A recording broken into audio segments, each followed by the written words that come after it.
Hello and welcome to Tech Tricks Tutorials, and today I'm going to be teaching you guys how to create a AI prompt out of Gemini. Now Gemini is this application, or this platform rather, that is particularly very similar to ChatGPT.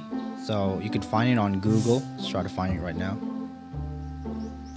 And right now all you have to do is search these words: Gemini AI. Here you go. There's a lot of platforms that they use on this one, but you could absolutely pick whichever version you like. I like this one personally, so let's just go ahead. And there it is right there. So all you have to do is enter your prompt here. I'm going to enter something like a dragon. Okay.